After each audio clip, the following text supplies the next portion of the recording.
Can we start? Computer music.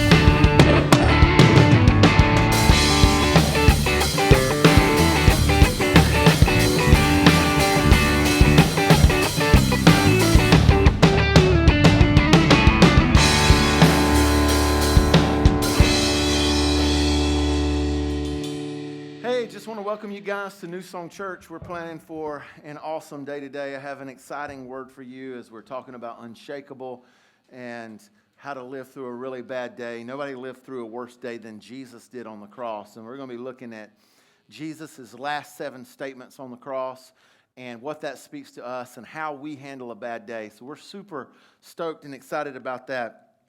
A few announcements. We're still doing the Mother's Day brunch.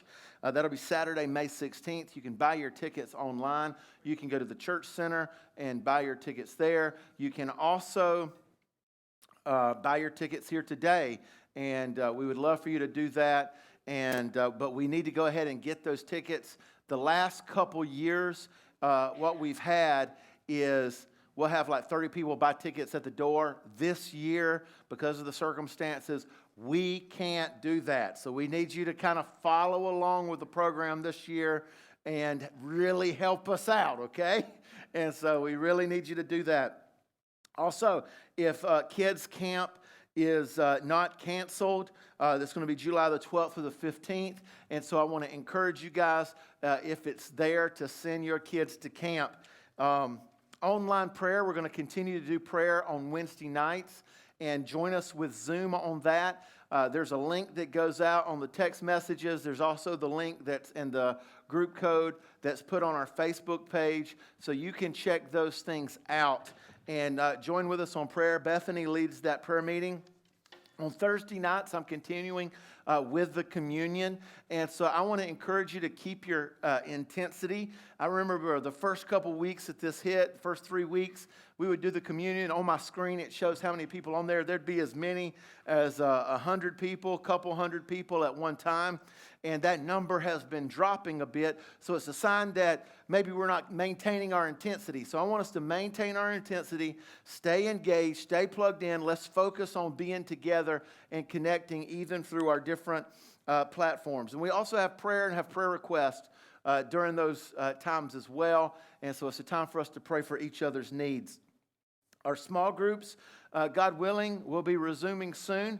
You'll have to check with your small group leader because some small groups, they might not meet. If people are uncomfortable saying, "Hey, I'm going to lead a group," then I don't feel comfortable doing that. We're not going to make them do it. And so we're no guilt, no condemnation church. And we got to let people work out their own salvation with fear and trembling, especially in regard to these matters. And I don't know if you've been following social media like I do, but there's quite a variety of opinions in our church about what this is and how it should be handled and what people need to do about it.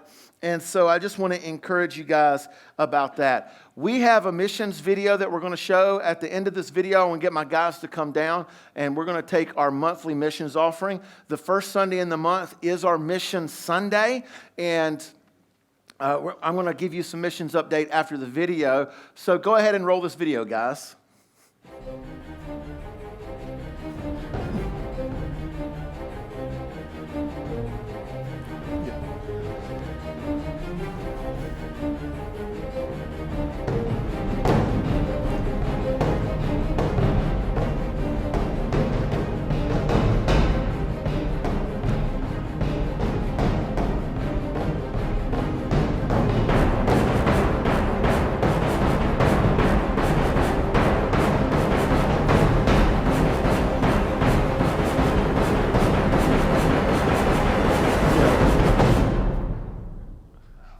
Yeah.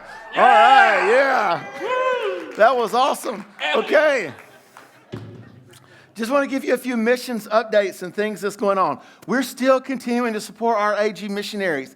The Assemblies of God is still the largest mission sending organization in the world, and we support quite a many Assemblies of God missionaries, and so we still support them. And so when we give in our missions offering, it helps to support those that we support on a monthly basis. We're also still supporting the Kurdish Training Center that we've committed $10,000 to help toward that. The Kurds are an unreached people group. They've lost their land and their kingdom. Their historic kingdom makes up part of Iran, part of Iraq, part of Turkey, part of Azerbaijan, part of modern Georgia, and they've lost their land, and even parts of Russia. It goes up into that part of the world.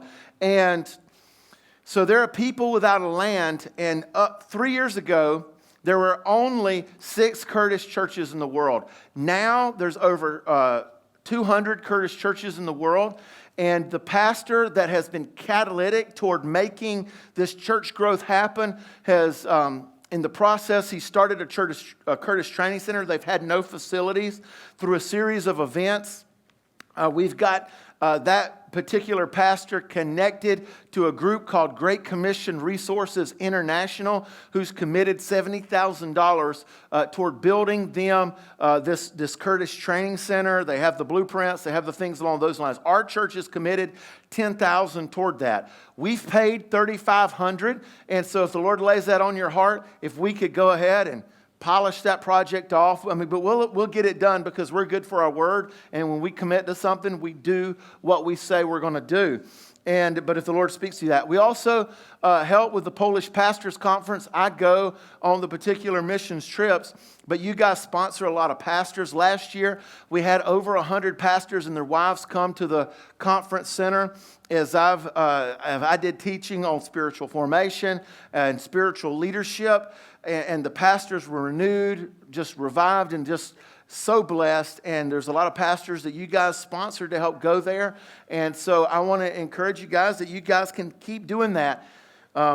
Also, there's opportunities for different missions things to have my book translated, my book Crazy Kingdom, translated into Polish and also into Georgian. And there's quite a few missions opportunities that's associated with that. And there's some things that the national churches want to do with those books. And that might be something that you might want to help out with a little bit later on. We would be getting back from Ghana, but COVID-19 happened, right? And so international flight is shut down. And so we've postponed our trip to October 25th to November the 1st. And it's the same window of time, same flight pattern, things along those lines, assuming the international flight is opened back up. But there's a few other folks that's going to drop in on us with this trip, and there's a few other opportunities and other ministries that we're beginning to work with that can help make our crusade even bigger and better and have a greater impact even after we're gone. And so we're still super excited about that. So if you're praying about going before and just the timing didn't work out, it got postponed, so there's another chance for you to do that. We're also going to be planting a church while we're there out of the crusade. We've identified a pastor, our friend Joseph. Many of you know him. He was praying with us this morning. He has 17 pastors he's trained. He's got one pastor that's working as an associate pastor at a larger church in Accra.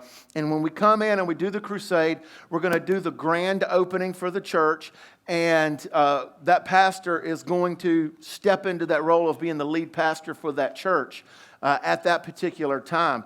And so we've pretty much got that funded. We were going to sign, which we postponed on signing, a 2-year lease, which is like, get this, for a building for a church, 2-year lease is like $1,200, right? I mean, that's amazing. Okay, so we haven't got all of the money for that yet, but we've got the majority.